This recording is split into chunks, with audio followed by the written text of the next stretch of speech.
vamos a empezar con la segunda parte del tema, que tiene que ver con las bases teóricas y epistemológicas de la terapia sistémica. Y como vimos en la primera parte, habíamos visto lo que son las bases epistemológicas y habíamos concluido de que la base epistemológica de la terapia sistémica es el paradigma circular recursivo. El paradigma circular recursivo que establece básicamente lo que se llama causalidad circular entre los otros aspectos que ya habíamos señalado. Los contrapusimos al paradigma positivista lógico simplemente para tener un contraste. Bueno, como ustedes saben y como dijimos anteriormente, la epistemología establece la concepción acerca del conocer que se tiene en una determinada ciencia y en una determinada teoría. Esa concepción del conocer, que tiene que ver con el paradigma circular recursivo, fundamenta una serie de teorías que son lo que constituyen las bases teóricas de la terapia sistémica. Tenemos que verlas una a una y tener una idea clara de cada una de ellas para que podamos entender cómo se aborda después los problemas humanos desde la terapia sistémica. La última diapositiva que vimos fue esta, la teoría de los sistemas, que yo había dicho en principio que un sistema es un conjunto de elementos que están en constante interacción y en los cuales el cambio en uno de esos elementos afecta o implica un cambio en todo el sistema. Todos esos elementos son los aspectos que tienen que ver con un sistema. Tiene totalidad, tiene causalidad circular, tiene equifinalidad, tiene teleología, tiene ordenación jerárquica, tiene límites y tiene retroalimentación. Vamos a ir un poquito al detalle de ello. Uno de los aspectos de la teoría de sistemas o de las características de un sistema, si quieren verlo así, es la teleología. La teleología tiene que ver con la conducta orientada hacia un objetivo, hacia una meta, hacia algo en realidad, ¿no? Y desde la teoría de sistemas se afirma que los sistemas tienen básicamente dos tendencias, la homeostasis y la morfogénesis. La homeostasis es la primera tendencia que tiene el sistema y es la tendencia a mantener el equilibrio, tal como lo están viendo ustedes ahí en la diapositiva. Homeostasis quiere decir mantener el equilibrio. Entonces, un sistema, cualquiera que sea un sistema físico, sea un sistema humano como el cuerpo humano, o sea un sistema interaccional como la relación que tengo con mi pareja o con mi familia, siempre tiende a mantener la homeostasis porque tiende a mantenerse como sistema, o sea, a sobrevivir el sistema en sí. Por ejemplo, si alguien se corta y la cortadura no es muy leve, la tendencia natural del cuerpo va a ser la cicatrización. Eso es de forma natural. El sistema trata de sobrevivir, quiere decir mantener el equilibrio. Si tengo un problema con mi pareja, por ejemplo, en el plano interaccional, la primera tendencia, si es que no somos personas demasiado problematizadas, por lo menos, va a ser solucionar los problemas, ¿no? Si hay un malentendido, lo que vamos a intentar es aclarar ese malentendido. Entonces, ahí vemos también la misma tendencia a la homeostasis, a mantener el equilibrio. Sin embargo, hay situaciones en las que ese equilibrio es imposible, ya no se puede mantener, no puede sobrevivir ya el sistema. Entonces, en el sistema surge otra tendencia, y esa otra tendencia se llama morfogénesis, ¿no? Viene de morfo, forma, génesis, inicio. Iniciar una nueva forma, quiere decir. Entonces, si volviendo a los ejemplos anteriores, si esa cicatriz es demasiado profunda, perdón, si esa herida es demasiado profunda, entonces al cuerpo no le va a ser suficiente para que de manera natural cicatrice. Va a necesitar una intervención externa, ¿no? Una sutura, ¿para qué? Para que eso nuevamente vuelva a unirse y a cicatrizar. Entonces, si no se recibe esa atención, ¿qué va a pasar? Puede venir una infección y puede ser grave, puede haber una amputación y en casos extremos hasta la muerte. O sea, el sistema desaparece, quiere decir, ¿no?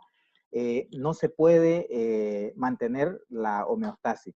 En el caso del sistema interaccional, digamos la pelea con mi pareja, de repente cada uno interpreta a su modo las cosas, de repente ya es insostenible la situación, estamos en una especie de escalada simétrica, como vamos a ver posteriormente, un concepto que vamos a ver, y al final nos divorciamos o nos separamos o, bueno, entonces al separarnos o al divorciarnos estamos destruyendo el sistema conyugal o el subsistema conyugal. Entonces esa sería la tendencia a la morfogénesis.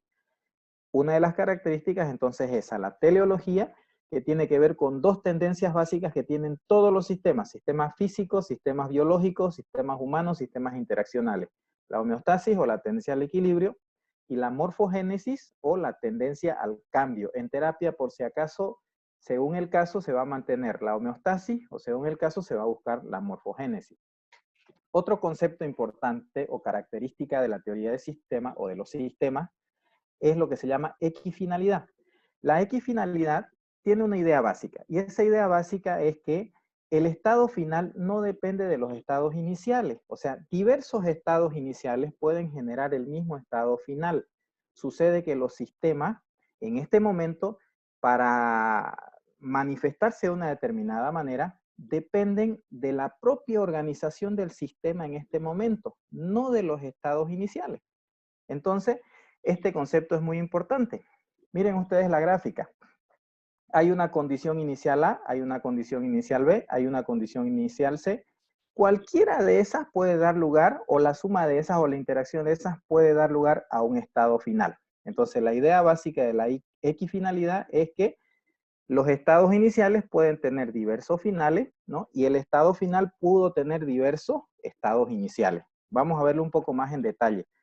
La equifinalidad la podemos ver desde dos aspectos: la equifinalidad propiamente dicha y la equicausalidad, ¿no? Fíjense las palabras. Equi quiere decir igual y causalidad quiere decir causa, quiere decir igual causa. Equifinalidad, equi quiere decir igual, finalidad, fin, entonces igual fin. Voy a poner como ejemplo la temática del divorcio. Veamos, ¿qué pasa con el divorcio? Yo puedo preguntar, por ejemplo, ¿cuáles son las consecuencias del divorcio? Y ustedes me pueden decir muchas cosas, o sea, ¿qué causa el divorcio? ¿A qué da resultado? Entonces ahí vemos, por ejemplo, una parejita que está en problemas. ¿Cuáles son los posibles resultados del divorcio? Por un lado, para algunas parejas puede haber un conflicto legal. Ese conflicto legal, el tema de divorciarse y las peleas entre el papeleo y todo eso. Entonces, en ese conflicto legal puede haber dos alternativas. Puede ser un conflicto legal irreconciliable, porque nunca se ponen de acuerdo acerca de los bienes, de la tenencia de los hijos, etcétera. O, por otro lado, pueden tener un acuerdo y dividirse los bienes, dividirse la tenencia de los hijos, etcétera. O cualquier cosa, ¿no? Entonces, fíjense que pueden haber varias cosas que suceden después. De repente, para otra pareja, el divorcio puede ser causa de depresión. De repente, esta persona se deprime a consecuencia del divorcio, o uno de los aspectos que detonan la depresión es el divorcio, y esa depresión puede ser superable si es que la supera paulatinamente o hace terapia, o por otro lado puede ser tan problemática que llega al suicidio. Entonces, fíjense que ahí tenemos otras posibles consecuencias de la depresión. Y la depresión vino, en este caso, entre otras cosas, del divorcio. Pero no siempre el problema de pareja, por ejemplo, el divorcio, mejor dicho, no siempre va a terminar en que las personas finalmente se separen para siempre. Hay casos en los que después de que se divorcian, pues se vuelven a casar con la misma persona inclusive, o puede ser que no. Entonces puede ser que vuelvan a convivir, o puede que no, o puede ser que cada uno se case por su parte. Entonces fíjense, la misma causa, el divorcio, puede tener diversos estados finales, equicausalidad. La misma causa puede generar diversos estados finales. Por otro lado, la equifinalidad quiere decir, el mismo final pudo tener causas diferentes. Vean ustedes la gráfica. Sigamos con el ejemplo del divorcio. ¿Por qué se divorcia la gente? Podemos preguntar. El estado final es el divorcio. La pareja se ha divorciado. Ahora preguntémonos, ¿por qué se divorcian? Un montón de cosas podemos decir acerca del motivo del divorcio, pero para ejemplificar tomemos esas tres solamente. Yo me puedo divorciar porque hay violencia doméstica y mi pareja me golpea. Yo me puedo divorciar porque hay infidelidad, mi pareja me la hizo, o yo se la hice, o ambos nos las hicimos, ¿no? O me puedo divorciar porque hay problemas económicos y estamos yescas, ¿no? Y el amor sin plata, pues, bueno, ¿no? Ahí tenemos problemas. Entonces, ¿qué puede dar resultado o generar el divorcio? Para algunas parejas puede ser que el problema económico sí sea causa de divorcio, pero para otras no. Para otras puede ser que el motivo del divorcio sea la infidelidad, pero para otras no. yo hago terapia de pareja, por ejemplo, y veo que en muchos casos la infidelidad más bien da lugar a una nueva etapa en la relación y a veces hasta se consolida la relación después de una infidelidad. O a veces no, a veces se separan directamente, ¿no? Por otro lado, la violencia. Podríamos decir la violencia genera divorcio, pero no en todos los casos. Lamentablemente hay mujeres maltratadas y hombres maltratados también, ¿no? Que a pesar del maltrato continúan con la relación.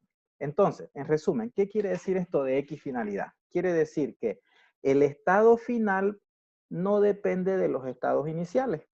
Que yo me divorcie, para seguir con ese ejemplo, hoy no depende de cómo iniciamos precisamente la relación, porque había muchas cosas al inicio de la relación que fueron atractivas, hasta las diferencias eran atractivas, pero ahora esas diferencias ya no las soporto y me divorcio.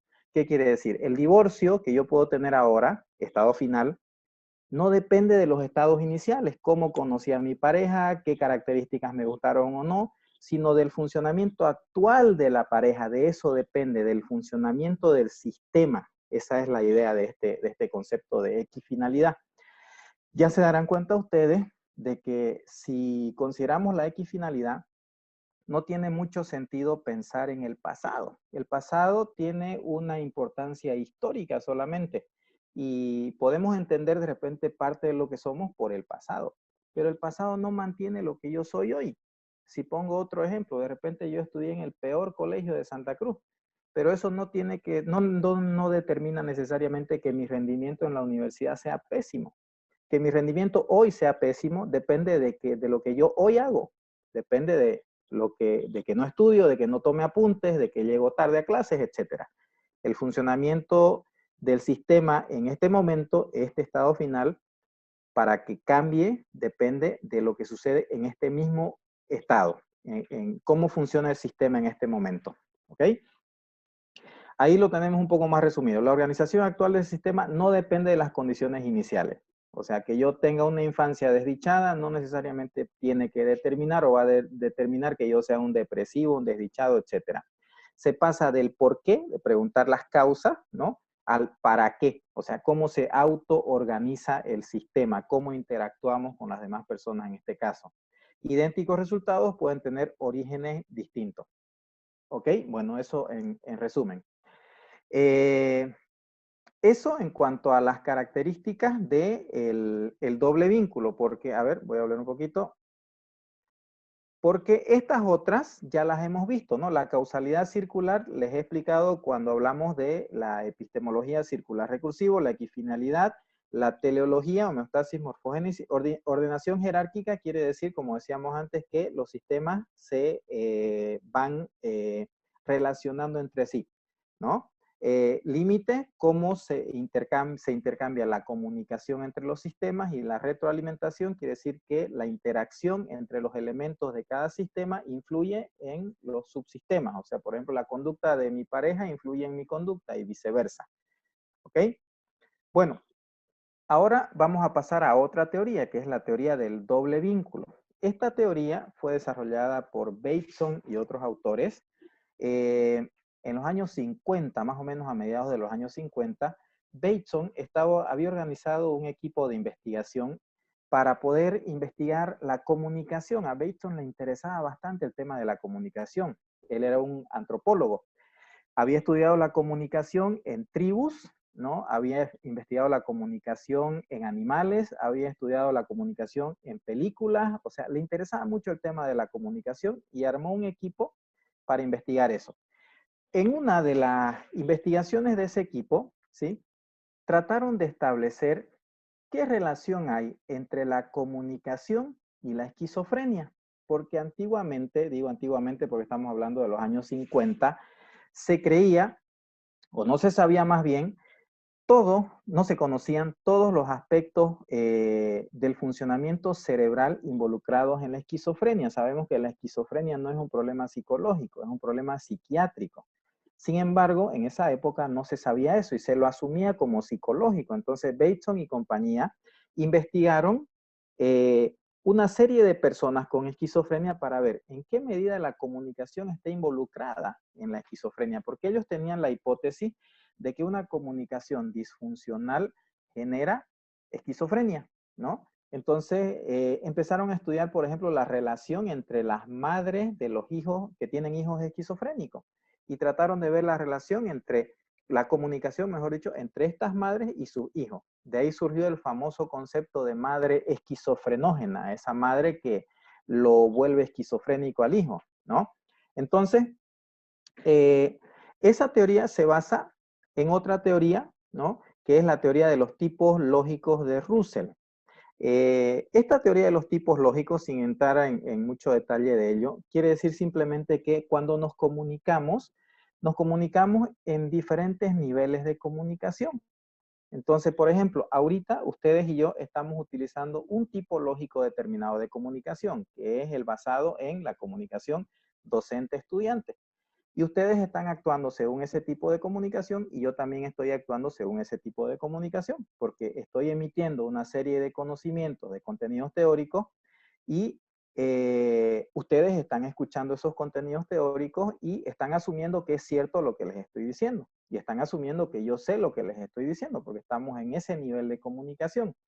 Sin embargo, que yo les hable a ustedes de la teoría del doble vínculo funciona porque estamos en este rol específico. Pero, por ejemplo, en mis interacciones personales, yo no puedo aplicar la teoría del doble vínculo, por ejemplo, con mi pareja, porque mi pareja me va a decir, no me digas eso, yo no soy tu paciente. Entonces, este tipo de comunicación va a ser muy poco aplicable a mi pareja en este caso o a la interacción con mi pareja.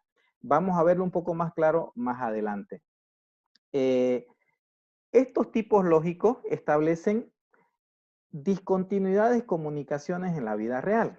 Ustedes se darán cuenta que no es lo mismo hablar de contenidos académicos como lo estamos haciendo ahorita, que leer un poema o que escuchar un cuento o empezar a fantasear acerca de las cosas que me gustaría realizar.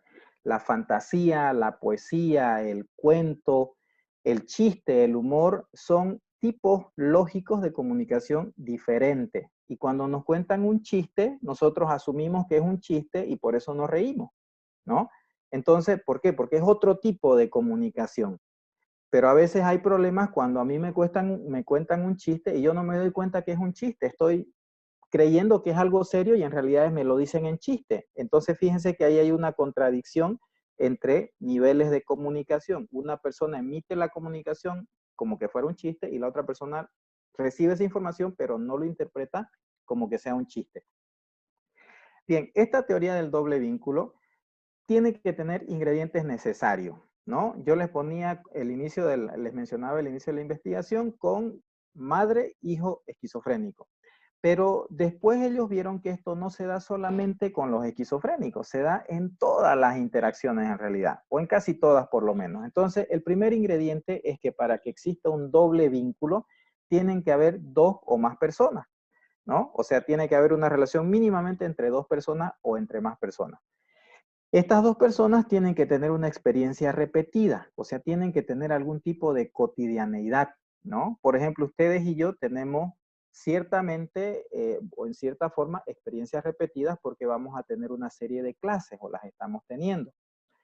Tiene que haber un mandato negativo primario, donde uno de ellos le dice, no hagas esto o te voy a castigar, o si haces esto otro, te voy a castigar. Tiene que haber un mandato secundario que entre en conflicto con el primario, con el anterior, ¿no? Que se refuerza por castigos y señales que la persona percibe como amenaza. Tiene que haber aparte un mandato terciario que prohíbe a la víctima escapar. Ahorita vamos a ver con un ejemplo en qué consiste esto. Y todo este conjunto de ingredientes no es necesario cuando la víctima ya empieza a actuar de esa manera. Entonces, a ver, veamos esto mismo con un ejemplo para que quede claro. ¿Qué pasa si uno de ustedes le dice, imaginemos una pareja, ¿no? Eh, a él le dice a su pareja, mi amor, mis amigos me han dicho, me han invitado a jugar billar el fin de semana. ¿Qué te parece si voy? ¿No hay problema? Y ella se pone seria y le mira y le dice, no, no hay problema. Pero se lo dice con una expresión que a él le genera dudas y él le pregunta, mi amor, ¿te enojaste? Y ella le dice, no, anda si querés. Pero esa expresión lo deja a él en una situación donde hay dos mensajes contradictorios, fíjense. Primero, el primer mensaje contradictorio, ¿cuál es? Que ella, el verbal, ella no está enojada y ella me dice que yo vaya. Primer mensaje. Ese es el mandato negativo primario. El segundo mensaje, el mandato secundario, que entra en conflicto con el primero. ¿Cuál es ese mandato? Que si bien verbalmente me dice que vaya y me dice que no está enojada, no verbalmente me está diciendo que sí está enojada. ¿Me entienden? Y no verbalmente o con su actitud me está diciendo que no quiere que vaya. Entonces, ¿qué hago? ¿Está enojada o no está enojada? ¿Quiere que vaya o deja que vaya y no va a ser problema o no?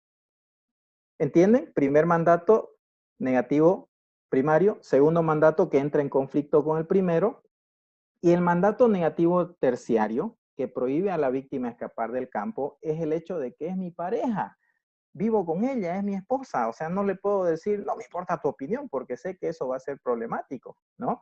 Entonces, mi pareja me puede poner en una situación de doble vínculo. ¿Por qué? Porque es mi pareja y porque tengo una relación con ella, porque tengo una vida, porque tengo una serie de aspectos existenciales comprometidos con ella, con una familia, etcétera. Entonces, esos son los ingredientes del doble vínculo. Dos o más personas, que esto se repita varias veces ya genera un patrón, cada vez vamos a tener conflictos de esta manera. Un mandato negativo primario, que generalmente es verbal, como en este ejemplo. Un mandato negativo secundario, que generalmente es no verbal, no siempre sí, pero generalmente.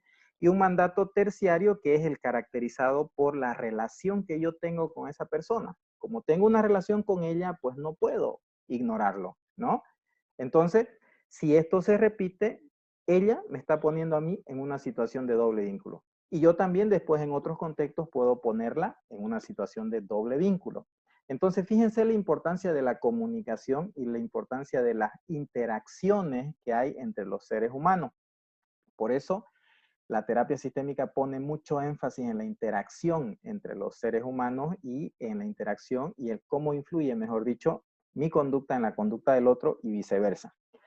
¿Cuáles son los efectos del doble vínculo? Si mi pareja y yo, por ejemplo, nos llevamos de esa manera, voy a tener yo al final una dificultad para entender en qué sentido me está hablando. Esto de los tipos lógicos tiene que ver con en qué sentido, ¿no? Porque fíjense, ella me dice que no está enojada. Verbalmente me dice, no estoy enojada. Anda si querés, ¿no? Ese es un nivel lógico que me dice que vaya si yo quiero. Pero el tono es de otro nivel lógico que me dice, no vas, no, o estoy, o vas a ver las consecuencias, lo que te pasa si vas, ¿no? Entonces, el individuo participa en una relación intensa y no puede distinguir con exactitud a qué tipo de mensaje tiene que responder, porque si responde al uno, le va mal. O sea, ella me dijo que vaya, voy y ya veremos lo que pasa, digamos, a la vuelta, ¿no? Por último, no voy y me quedo, y aparte de sentirme pocholo y todo, ella me va a decir, ¿y por qué no fuiste? Si yo te dije que va. O sea, y también me voy a sentir mal, o también eso va a dar lugar a un conflicto. Entonces yo estoy atrapado entre dos mensajes contradictorios que emite en este caso mi pareja, ¿no? Y yo estoy tan atrapado que no puedo metacomunicar, o sea, no puedo comentar estos mensajes para salir o para saber a qué mensaje responder, porque de repente no funciona que yo le pregunte, ¿y querés que vaya o querés que no vaya? Pero si ya te dije que va si querés. Entonces, esa situación, por ejemplo, hace que yo no pueda metacomunicar. Metacomunicar quiere decir comunicar sobre la comunicación, o sea, comunicarnos sobre la comunicación que estamos teniendo, entender el sentido de la comunicación. Bueno, estas actividades, como estamos en esta época de cuarentena, las vamos a desarrollar solamente cuando retornemos formalmente a las actividades, ¿ya? Entonces, por lo pronto quedan ahí. Bien, voy a aprovechar estos últimos minutos para hablar de la teoría de la comunicación humana. Otra de las teorías que son fundamento de la terapia sistémica. Bueno, el creador de esta teoría es Watzlawick, Paul Watzlawick, junto con otros autores que a finales de los años 60, también en la misma línea de Bateson y compañía, continuó estudiando la comunicación humana. Partamos de lo siguiente. La comunicación se la puede estudiar desde tres aspectos. Podemos estudiar la sintaxis, podemos estudiar la semántica o podemos estudiar la pragmática. Son tres aspectos de la comunicación. La sintaxis quiere decir cómo se transmite la información, cómo se construyen las frases, por ejemplo, cómo codificamos o descodificamos el mensaje, ¿no? Nos han enseñado las palabras, nos han enseñado los números, entonces todos entendemos eso y todos podemos codificar o decodificar mensajes. O sea, decodificar quiere decir darles un sentido, digamos, ¿no? La semántica, por otro lado, tiene que ver con el significado de la comunicación. La necesidad de tener un acuerdo en el significado de los símbolos que utilizamos para comunicarnos. Hay símbolos que son universales, ¿no? Por ejemplo, las letras y los números, por lo menos en la cultura occidental, la C, la O, la M, el 1, el 9, el 6 y el 7 se van a escribir de la misma manera siempre. Pero el idioma va a establecer distintos significados, porque mesa se dice de una manera en español y de otra manera en inglés y de otra manera en chino. Si a mí me dicen mesa en chino, probablemente no lo voy a entender porque yo no tengo, no conozco el significado de ese término, ¿no? Entonces, esa es otra área de la comunicación, la semántica. Y el área que le interesaba a Waslavic es el área de la pragmática, ¿no? ¿Qué es la pragmática? Es el aspecto práctico de la comunicación, es cómo influye mi conducta en la conducta del otro, cómo influye las cosas que yo comunico en las otras personas. Yo, por ejemplo, estoy intentando de ser lo más claro posible para transmitirles estos conceptos y espero que eso dé resultados. Si ustedes me están entendiendo es porque hay un efecto de mi conducta comunicacional en ustedes, ¿no? Entonces, la teoría de la comunicación humana de Waslavic se basa en la pragmática de la comunicación humana, el aspecto práctico de la comunicación, cómo mi conducta influye en los otros y cómo la conducta de los otros o comunicación de los otros influye en mí. A partir de ahí, Waslavic desarrolló 5 axiomas que se volvieron muy famosos. Son los famosos axiomas de la comunicación humana.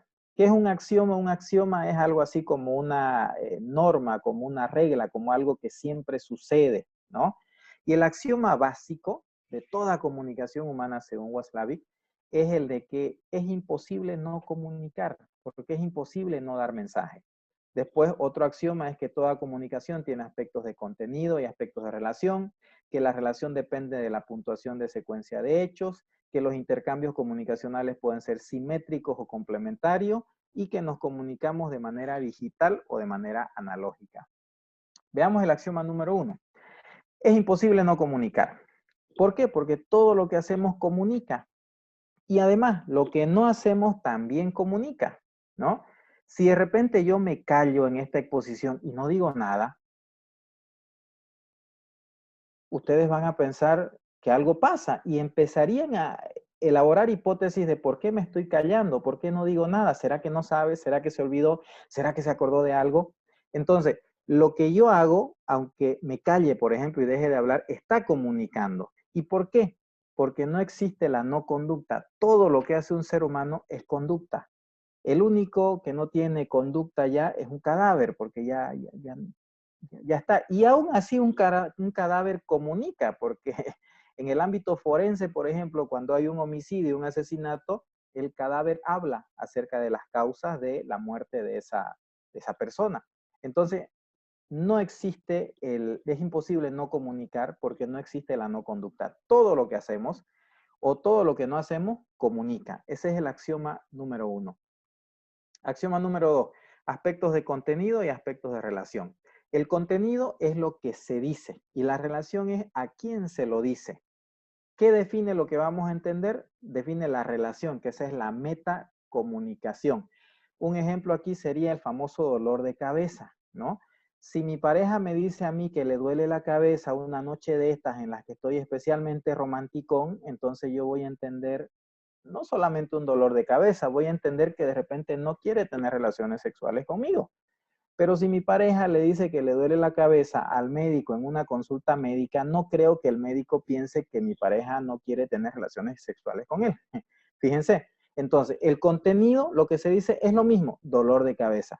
Sin embargo, a quien se lo dice establece un significado totalmente diferente. Si me lo dice a mí, significa algo.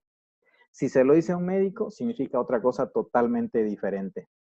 El axioma 3 es de que la puntuación de secuencia de hechos. Primero, toda comunicación está dada por un encadenamiento entre una serie de hechos o circunstancias. Ese encadenamiento entre los hechos o circunstancias tiene que ver con secuencias comunicacionales, porque cada hecho, cada conducta, como estamos viendo, comunica. Entonces, mi conducta al interactuar con ustedes va a comunicar algo y la de ustedes también. Un ejemplo sencillo es una parejita sentada en el romántico curichi. Se acaban de arreglar, están los dos sentados. Y él la tiene abrazada del hombro. Acaban de arreglarse y están charlando, muy entretenidos, y de repente él baja la mano hacia la cintura de ella. Y ella, sin decirle nada, le sube la mano y se la sube nuevamente al hombro. ¿Le está comunicando algo? ¿Le está diciendo algo? Sí. Le está diciendo, jovencito, esta relación no va a pasar a algo más físico o íntimo todavía. Pero ¿qué pasa si él bajó la mano y ella le dejó la mano ahí? ¿Le está comunicando algo también? Sí, adelante, tenés vía libre, podés incluir un contacto más personal en nuestra relación. Entonces, cada uno va puntuando la secuencia de hechos. Ella está puntuando la relación con él como que no incluye contenidos o aspectos sexuales, no incluye nada íntimo, físico, ¿no? O al revés, que sí incluye algo físico, sí incluye algo más íntimo, digamos. Entonces, fíjense, a eso se refiere la puntuación de secuencia de hechos, porque siempre vemos nuestro comportamiento como reacción, no como causa. Reaccionamos a los demás, a las demás personas. Entonces, el orden de la secuencia de hechos comunicativos define la relación.